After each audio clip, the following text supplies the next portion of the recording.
નમસ્કાર દર્શક મિત્રો, જીટીપીએલની ગુજરાતી ચેનલના સર્જક સાથે સંવાદમાં આપનું સ્વાગત છે. દર્શક મિત્રો, સર્જક સાથે સંવાદમાં આપ અનેક રંગોથી રંગાયા છો. અનેક કવિઓ, લેખકો, શિલ્પકારો, જૂની રંગભૂમિના કલાકારો, મ્યુઝિક કમ્પોઝર અને ગાયક કલાકાર, આમ અનેક રીતે પરમાત્માના રંગોને પૃથ્વી પર અનેક રીતે રંગબેરંગી દિશાઓમાં પાથરે છે. એ બધા જ સર્જકોને વંદન કરીએ છીએ અને આ સર્જક સાથે સંવાદમાં નવા રંગોથી સૌને આપણે રંગીએ છીએ. આજે સર્જક સાથે સંવાદમાં હિન્દીના કવિયત્રી, સુંદર લેખિકા પોતાના વિચારો પણ વ્યક્ત કરે છે અને ગુજરાતમાં વર્ષોથી રહે છે. જીટીપીએલ પરિવાર વતી ને આપ સૌ દર્શક મિત્રો વતી બેન શ્રી सपना जैन નું આપણે સ્વાગત કરવું છે. नमस्कार બેન. नमस्कार सर.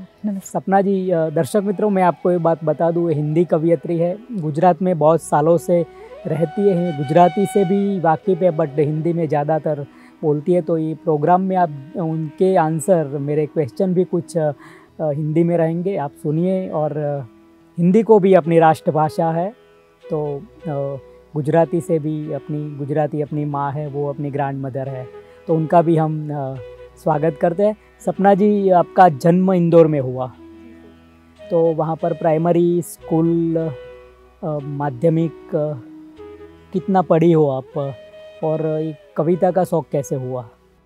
जी सर, मेरा जन्म इंदौर में हुआ. हाँ जी. और पूरी शिक्षा मेरी इंदौर से ही हुई. हाँ जी. मैंने एमकॉम तक की पढ़ाई की है. तो शुरुआती दौर में तो नॉर्मली जिस तरह से कि पढ़ने लिखने का शौक़ होता है बच्चों को, वैसे ही कुछ कहानियाँ, किताबें, ये पढ़ने का शौक़ था मुझे. धीरे धीरे जब मेरी 8th 9th के बाद मेरा एक स्कूल चेंज हुआ, जो KB पटेल गुजराती माध्यमिक विद्यालय वहाँ पर है इंदौर में. तो वहाँ पर कल्चरल एक्टिविटीज़ बहुत होती थी, तो मेरा रुझान उस तरफ गया. और वहाँ मैंने धीरे धीरे कई निबंध प्रतियोगिताओं, वाद विवाद प्रतियोगिताओं, भाषण प्रतियोगिताओं में भाग लेना शुरू किया. उससे मुझे पता चला कि मैं एक गद्य लेखन में काम कर सकती हूँ. तो शुरुआत में तो सिर्फ यही करते थे और कई कॉम्पिटिशन्स हमने जीते वहाँ पर, और राज्य स्तरीय पुरस्कार भी मुझे प्राप्त हुए वहाँ. यहाँ तक कि मैंने संस्कृत में भी निबंध लेखन प्रतियोगिता में भाग लिया और उसमें मैं विनर रही. भोपाल, रतलाम, सीधी, यहाँ सब जगह मैं जाकर आई स्कूल की तरफ से ही. तो स्कूल की एक्टिविटीज़ में तो ये रहा कि पढ़ाई के साथ साथ ये सब करते रहे. और फिर कॉलेज स्टार्ट हुआ, कॉलेज के साथ हमने जॉब भी किया. तो उस समय तक भी इतना नहीं था कि कविताएं लिखने का शौक़ नहीं था, पढ़ने का शौक़ ही था. और हरिवंश राय बच्चन जी, अज्ञे, इन सभी को पढ़ा करती थी मैं. रेडियो पे गज़लें सुनना, जो प्रोग्राम्स आते थे बस सुनते थे, और अगर कुछ होमवर्क वगैरह भी कर रहे होते थे तो वो छोड़ के वहाँ से गीत उठा के लिखने लगते थे कॉपी में. ऐसा शौक़ था. तो कई बार कॉपियाँ आधी पीछे से जो है वो इनसे ही भरी होती थी. तो इस तरह से धीरे धीरे रुझान मेरा हुआ. तो बीकॉम मतलब वाणिज्य है, एमकॉम जी. तो फिर जॉब किया या फिर? जी, मैंने अकाउंट्स में जॉब किया. एक मर्केंटाइल बैंक में भी मैंने कैशियर का जॉब किया. और वरुण सीमेंट करके एक कंपनी थी, वहाँ मैंने अकाउंट्स का जॉब किया. उसके बाद तिरुपति टेक्नोकेम एक कंपनी है, जहाँ पर मैंने बैक ऑफिस कम अकाउंटेंट का जॉब किया. और वहाँ के ऑनर हैं मिस्टर हरिगोविंद सिंह, जो कि उन्होंने मुझे बहुत सपोर्ट किया, क्योंकि तब मैं पढ़ भी रही थी. एमकॉम की पढ़ाई के साथ ही मेरी जॉब चल रही थी. तो ऑफिस में भी मुझे पढ़ने का समय मिलता था, वो सपोर्ट करते थे. तो जब भी समय मिलता तो अपनी पढ़ाई भी करती थी, या फिर थोड़ा कभी कोई उपन्यास पढ़ रहे हैं या फिर कोई कविता की किताब, इस तरह से चलता रहा. तो इंदौर से गुजरात कैसे आना हुआ? जी, वो इंटरेस्टिंग है, क्योंकि मेरी शादी हुई है अहमदाबाद में. तो फिर बिल्कुल all of a sudden Indore से गुजरात तो आना हो गया. मतलब वो लोग अहमदाबाद में सेटल है? जी. अहमदाबाद के ही गुजराती ही परिवार है? जी, एक्चुअली वो भी MP के ही हैं, बट अभी कई वर्षों से यहाँ पर सेटल हैं अहमदाबाद में। तो आपकी शादी इधर हुई तो आप फिर इधर फिर मैं यहीं की कितने होकर सालों रह से गई। अहमदाबाद? मैं 15 साल से अहमदाबाद में हूँ अच्छा, सर। तो गुजराती आती होगी? जी थोड़ी थोड़ी आती है। अच्छा अच्छा। तो अभी परिवार में कौन कौन है, और आप अगर ये काम कर रही हो कविता का तो परिवार का सपोर्ट कैसा है? आपके पति देव का नाम क्या है, कैसा सपोर्ट रहता, सहयोग कैसा रहता है? एक लड़की के लिए बाहर निकलना आमतौर से, आप तो जैन परिवार से है तो वो तो फ्री माइंड के होते हैं, बट आमतौर दूसरी लड़कियों में प्रॉब्लम रहता है। तो बहुत अच्छा आपने सवाल किया, और ये सबसे विचारणीय बात होती है कि एक महिला यदि कुछ करती है तो उसे एक परिवार का सपोर्ट यदि मिलता है तो ही वो अपने सपनों की उड़ान भर सकती है। तो इस मामले में मैं कहूँगी कि मैं बहुत लकी हूँ, क्योंकि मेरे जो जीवन साथी हैं मिस्टर राहुल जैन, उन्होंने मुझे हमेशा सपोर्ट किया। यहाँ तक कि जो मेरी पहली काव्य कृति उम्मीदों के रोशनदान है, वो भी 1 साल से डिले हो रहा था, बट उन्होंने मुझे कहा कि अगर तुम करना चाहती हो तो इसे पहले करो। तो उनका मुझे बहुत सपोर्ट रहा। मेरे 2 बच्चे भी हैं, आदिराज और मोक्षित, और उनके साथ में ही ये सारी चीज़ें चलती जा रही हैं। दोनों बेटे हैं? 2 बेटे हैं मेरे जी। और वैसे हमारा जॉइंट फैमिली है, पर सभी का मुझे सपोर्ट है। मेरी सास हैं, मेरी जेठानी, जेठ जी, सभी का मुझे सपोर्ट है, और वो लोग प्राउड फील करते हैं। इसका मुझे बहुत खुशी होती है। सपना ऐसा करती है तो अच्छा है। जी जी। भविष्य का क्या प्लान है? देखिए, इस बारे में तो मैं ये कहना चाहूँगी कि जिस तरह से एक नदी होती है ना, वो बहती चली जाती है, वैसे ही हमारा जीवन है, ये बहता चला जाता है। हमें खुद नहीं पता होता अगले मोड़ पे क्या होगा। जब मैं पढ़ती थी तो मैंने कभी सोचा भी नहीं था कि किसी दिन मैं भी एक लेखिका बन जाऊँगी या मैं कोई किताब मेरी आ जाएगी, पर चीज़ें होती जाती हैं और वो बनता जाता है। अभी मेरा हिंदी काव्य संग्रह जो है, इसके बाद एक गज़ल संग्रह लाने का भी प्लान है, क्योंकि मैं उर्दू गज़ल्स भी लिखती हूँ। तो भविष्य में 1 आध साल में मैं सोचती हूँ कि वह भी करेंगे, और कार्यक्रम वगैरह होते हैं, बुलाते हैं लोग, तो उसमें जाते हैं।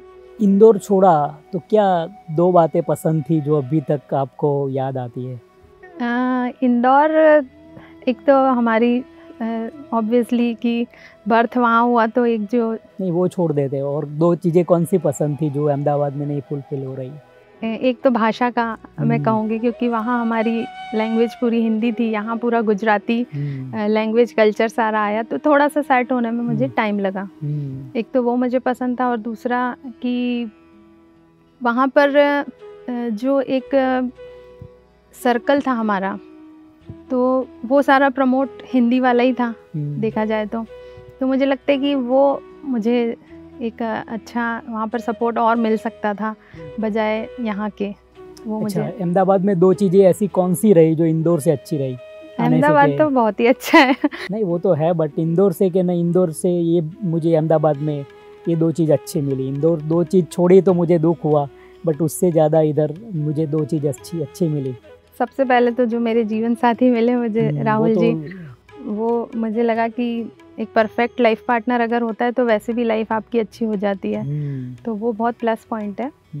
और यहाँ पर मैंने देखा कि साहित्य के प्रति यहाँ लोगों का रुझान काफ़ी अच्छा है, तो कई अच्छे लोगों से मेरा मिलना हुआ जो कि साहित्य से मुझे जोड़ने में मतलब बहुत मददगार हुए। और एक कहते हैं कि गाइड होना ज़रूरी है लाइफ में, तो वहाँ पर तो मेरी शुरुआत थी समझिए, और यहाँ मुझे गाइड मिला, और जो चीज़ें जैसे होनी चाहिए वैसी हुई, तो मुझे ये चीज़ यहाँ अच्छी लगी कि अब तो यहाँ पर ही बस गए हैं, तो अब इंदौर से अच्छा यही लगता है मुझे। हाँ वो तो सही बात है। क्या खाना में कौन सी चीज़ पसंद है? खाने में मुझे तीखा पसंद है बहुत वैसे तो, क्योंकि इंदौर के हैं हम, और यहाँ पर ये खाने का भी एक प्रॉब्लम हुआ क्योंकि यहाँ सब मीठा मीठा होता है ना खाने में, तो हमारा लेकिन सबसे ज़्यादा क्या पसंद है? सबसे ज़्यादा ऐसे तो दाल बाटी मैं कहूँगी। बनाना क्या पसंद है? बनाना तो सब कुछ पसंद है, जो भी बच्चों को पसंद आता है वो आप बना लेते? मैं बना लेती हूँ। इंदौर में मैं आया था 11 बजे के बाद लाइव शुरू होती है सुबह में, अहमदाबाद में सुबह में 7 बजे चालू हो जाता है, कैसा फील करती है? अब मैंने इंदौर का बाजार 12 बजे को, तो उनका सुबह होती है एक्चुअली वहाँ पर। यस वो लेट नाइट तक वहाँ पर चलता है, इसीलिए लेट नाइट तो यहाँ भी चलता है। हाँ, और ये है ये कि क्या खास बात है? कोई मुझे मालूम नहीं पड़ा, मैं वहाँ पर रहा था, ओके, ऑडिट में आया था। ऐसी तो कोई ख़ास बात नहीं है खैर, लेकिन यहाँ के लोग ज़्यादा सिंसियर है, मैं ये कहूँगी। तो समय से यहाँ पर सब काम होता है और वहाँ पे थोड़ा-सा है इस मामले में कि इसीलिए तो गुजरात को बिज़नेस हब बोलते हैं। कौन सी कवियत्री कौन सी पसंद है आपको और कवि कौन सा पसंद है हिंदी साहित्य में? कवियत्री मुझे महादेवी वर्मा जी बहुत पसंद है और कवि में अगर कहेंगे तो हरिवंश राय बच्चन जी मेरे फेवरेट रहे हैं। मधुशाला। उनका मेरे पास पूरा एक संग्रह है, जो सारी किताबों का संग्रह होता है ना, सारी कविताओं का उनका वो संग्रह मेरे पास है। उसमें उनकी जितनी भी कविताएं हैं लगभग सारी उसमें आ चुकी हैं और वो उसमें उन्होंने अपनी श्रेष्ठ कविताएं चुनकर उसमें लाए थे, तो वो मैंने कई बार पढ़ी। तो अभी आप अहमदाबाद में आई हो, तो साहित्य में कैसे प्रोग्रेस, आपके मन में क्या इच्छा है, कैसा हो गुजराती साहित्य से भी हिंदी का तालमेल हो, आप भी उसमें जाइए, आप भी उनको भी आप बुलाए, तो ऐसा कुछ मन में चल रहा है? क्या करना चाहती है? बहुत अच्छा प्रश्न है आपका। जब हम साहित्य में आते हैं तो इसमें भाषा का सवाल नहीं होना चाहिए। बिल्कुल नहीं होता कि गुजराती, हिंदी, नहीं, इंग्लिश। क्या होता है, मैं इसीलिए बोल रहा हूँ कि अगर हिंदी कवियत्री, हिंदी कवि सम्मेलन किया है, गुजराती, मतलब दोनों भाषाएं तो अपने आप में बहुत महान है जी, दोनों को चाहने वाला वर्ग है, दोनों अपनी अपनी मदर लैंग्वेज है, राइट। बट उसमें ऑडियंस कैसा है, कौन से ऑडियंस के लिए कर रही हो आप, तो वो दोनों द्विभाषी कवि सम्मेलन हो तो दोनों का तालमेल हो, बट ऐसा बहुत ज़्यादा नहीं देखने को मिलता है, तो आपकी ओर से क्या होना चाहिए? मैं तो इस बारे में बहुत सोचती हूँ कि ये चीज़ होनी चाहिए, क्योंकि अगर हम गुजरात में तो भी यहाँ हिंदी भाषी बहुत लोग हैं, है ना, तो दोनों को प्रमोट किया जाना चाहिए। ये अलग अलग नहीं रहना चाहिए, ये साथ में ही चलना चाहिए। और मैं अपनी तरफ से भी ये कहूँ कि मैं खुद भी अब गुजरात में हूँ तो मैं गुजराती लिटरेचर भी पढ़ना चाहती हूँ और मैं सीख भी रही हूँ गुजराती, क्योंकि मैं चाहती हूँ कि मैं यहाँ अगर रहती हूँ तो फिर गुजराती में मुझे भी पारंगत होना चाहिए और मैं आगे कुछ हो सकता है भविष्य में लिख भी पाऊँ गुजराती में। बिल्कुल बिल्कुल, आप हमारी शुभेच्छा है। सपना जी, कितनी किताबें हुई आपकी प्रकाशित और आगे कितनी करने जा रही हो? जी, अगर समग्र एक काव्य संग्रह देखा जाए तो मेरा पहला काव्य संग्रह है उम्मीदों के रोशनदान, जो इसी वर्ष प्रकाशित हुआ है। और वैसे तो कई पत्रिकाओं में कुछ कविताएं, कहानियां हम भेजते रहते थे तो वो छपती रहीं, पर अगर समग्र देखें तो अभी पहला काव्य संग्रह मेरा आया है। गज़ल भी लिखती हैं आप? जी, मैं गज़ल्स भी लिखती हूँ। और क्रिटिसिज्म या फिर कोई लेख आदि? जी, आर्टिकल्स भी मैंने लिखे हैं और लघु कथाएं लिखना मुझे पसंद है। समसामयिक विषयों पर मैं लेख लिखती हूँ, महिलाओं पर। और इस तरह का एक आकाशवाणी पर भी प्रोग्राम हुआ था जिसमें हमने महिलाओं पर ही, कि महिलाओं की साहित्य में क्या भूमिका रही, उस पर मेरा एक प्रोग्राम भी हुआ था। वहाँ पर श्राव्य माध्यम है, ये श्राव्य और दृश्य दोनों है, कैसा एक्सपीरियंस रहा है ऑल इंडिया रेडियो का और टेलीविज़न का? आपके मन से कैसा लगता है? बिल्कुल, एक्चुअली जो आकाशवाणी वगैरह ये तो हमारा एक सपना होता है, जो हम बचपन से, क्योंकि हम जुड़े ही उससे थे, सुनते थे। हमारे समय में रेडियो वगैरह ही ज़्यादातर प्रचलन में था, तो जब मुझे वहाँ से बुलाया तो मुझे बहुत खुशी हुई। इधर अहमदाबाद बुलाया? जी, अहमदाबाद आकाशवाणी। मैंने भी वहाँ पर 4-5 साल काम किया है। जी, तो आपके साथ कोई प्रोग्राम करने का मन है फिर? तो मेरा नहीं, रेडियो में भी अभी तो मैं इधर आ गया हूँ, फुल स्क्रैप इधर जॉब ही है मेरा। जी, वहाँ पर मैं था तब मैं काम कर रहा था। जी। सपना जी, अभी आपको पूछा जाए कि कौन सी कविताएं पढ़ेगी आपकी मनपसंद, तो दर्शक के लिए जी, तो उम्मीदों के रोशनदान में से आप पढ़िए। जी, बिल्कुल। इस किताब में एक्चुअली टोटल मैंने 46 जितनी कविताएं हैं। हाँ जी। और इसमें मैंने समसामयिक विषयों पर भी लिखा है, तो मैं चाहती हूँ कि मैं यहाँ वही कुछ कविताएं प्रस्तुत करूँ। जिसमें एक कविता है मेरी। हमारा उद्देश्य भी है कि आपकी कविताएं इस बहाने दर्शक के। बिल्कुल, थैंक यू सो मच। एक कविता है देहरी पर टिके नैन। हाँ जी। वैसे तो उसे भी कहीं पहुंचना नहीं होता, एक आम आदमी के हिस्से में मंजिल आती भी कहाँ है। उसका अंतहीन सफ़र तो जन्म के साथ ही शुरू हो जाता है, वो सफ़र जिसमें बस चलते जाना ही उसकी नियति होती है। लेकिन आंगन के पार होते ही पुनः लौट आने की प्रतीक्षा में देहरी पर टिके दो नैन उसे वापस ले आते हैं बार बार। इन नैनों में जो सम्मोहन है वो उसे उस मंजिल से भी ज़्यादा प्यारा होता है जिस पर वो कभी नहीं पहुंच पाता, और इसीलिए बार बार लौट आने के लिए वो चलता रहता है अनवरत। देहरी पर टिके उन नैनों के आकर्षण में शायद देहरी पर टिके वो दो नैन ही उसकी वास्तविक मंजिल हैं। और एक कविता है कैक्टस का फूल, ये शायद मैंने पहले सुनाई थी, एक बार फिर से सुनाना चाहूँगी। कैक्टस का फूल, हैरत होती है रेगिस्तान की तपती रेत में कैक्टस के रंगीन फूलों को खिलते हुए देखकर। आखिर कैसे सलामत रहता है उनका रंग, कहाँ से आती है ये ताजगी, निर्जीव रेत में कैसे जन्म लेती है जिंदगी।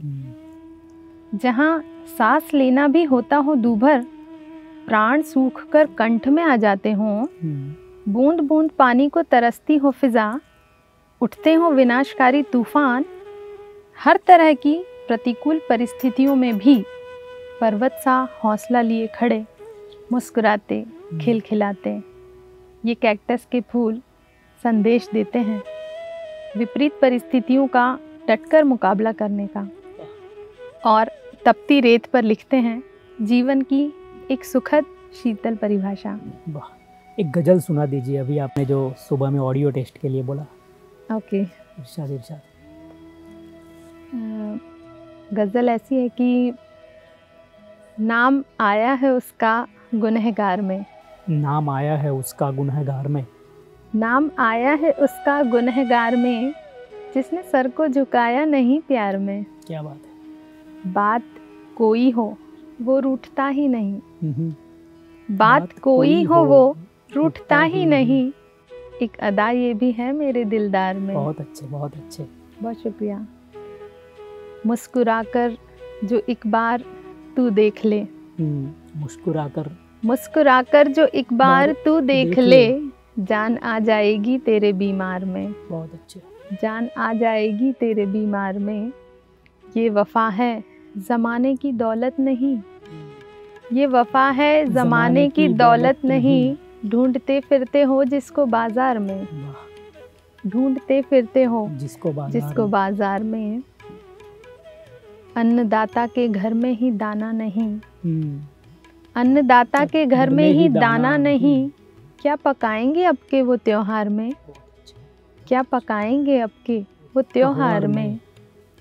नस्ल मजहब ज़बानों के टकराव हैं, नस्ल मजहब ज़बानों के टकराव हैं, कैसी नफ़रत भरी है ये अखबार में, कैसी नफ़रत भरी है ये अखबार में।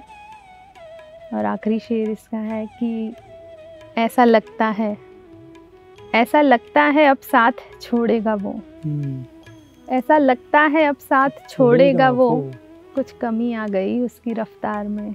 क्या बात है, अच्छा है, बहुत अच्छा। कुछ कमी आ गई उसकी रफ्तार में। बहुत अच्छे, बहुत शुक्रिया, बहुत शुक्रिया। सपना जी, महाकाल की नगरी के 60 किलोमीटर दूर इंदौर में आपका जन्म हुआ जी।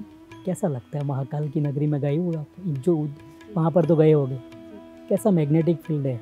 एक्चुअली ओमकालेश्वर भी साथ में ही है। जी जी।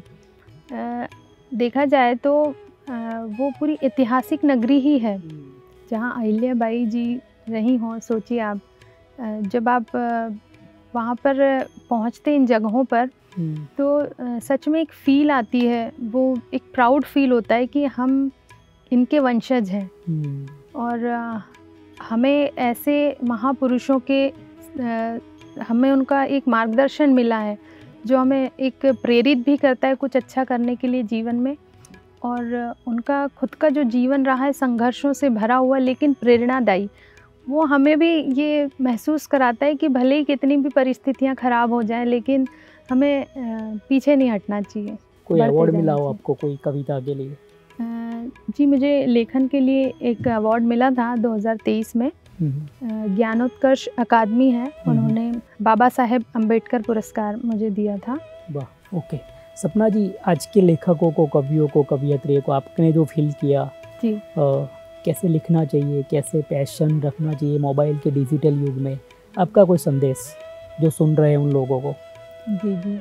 मैं ये कहना चाहूँगी कि युग भले ही मोबाइल का है, लेकिन आज भी किताबें ही सबसे अच्छी दोस्त हैं। और अगर हम किताबों से दोस्ती करें, जैसे कि आप कह रहे हैं कि लेखकों के लिए, तो मैं ये कहना चाहूँगी कि भाई अगर आप इस फील्ड में जाना चाहते हैं या आप पसंद करते हैं लिखना, पढ़ना, तो किताबें सबसे अच्छी दोस्त हैं, इनसे दूरी ना बनाएं। अपनी खुद की एक लाइब्रेरी छोटी सी ज़रूर बनाएं और अच्छी अच्छी किताबें लाएं, पढ़ें। हमारा तो अहमदाबाद है एमजे लाइब्रेरी, मैं कल ही वहाँ पर अपनी पुस्तक रख कर आई हूँ। तो आप यकीन नहीं करेंगे, इतनी खुशी होती है ना कि जब हम लाइब्रेरी में पहुँचते हैं, वो खुशी हमें मोबाइल से नहीं मिल सकती। बिल्कुल, बिल्कुल। तो लाइब्रेरी से जुड़ना चाहिए, अपने बच्चों को भी जोड़ना चाहिए हमें लाइब्रेरी से। तो एटलीस्ट आप कहीं ना कहीं किताबों के बहाने ना उन लोगों से भी जुड़ जाएंगे जिन्होंने किताबें लिखी हैं। और कोई महिला की टांग टूट जाती है, सपना जी, पतिदेव कैसा फील करते हैं? पुरुष के लिए क्या सोचोगी आप? देखिए, मेरा एक्सीडेंट हुआ था कुछ दिन पहले ही और पैर पूरी तरह से फ्रैक्चर हो गया था, पूरी हड्डी ही टूट गई थी, 2 हड्डियाँ बोन क्रैक थी मेरी। ऑपरेशन हुआ तो 5-6 महीने डॉक्टर ने कहा था कि आपको ठीक होने में लगेगा।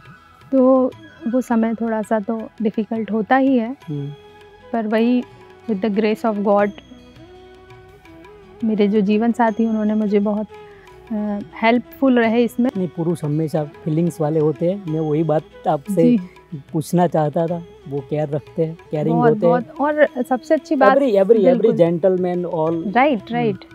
सबसे अच्छी बात इसमें ये रही कि मैं एक लाइब्रेरी बनाना चाहती थी अपने घर पे हमेशा से, लेकिन हुआ नहीं था वो पॉसिबल। तो जब मेरा एक्सीडेंट हुआ तो मैं यही सोचती थी कि 5 महीने घर में कैसे निकालूं, क्योंकि मैं थोड़ा सोशल एक्टिविटीज़ में भी इन्वॉल्व रहती हूँ। तो जैसे वृद्धाश्रम वगैरह से जुड़ी हुई हूँ मैं, तो वहाँ जाना, थोड़ा समय बिताना, कुछ प्रोग्राम्स करना। तो मुझे ये था कि 5 महीने घर में क्या करेंगे हम।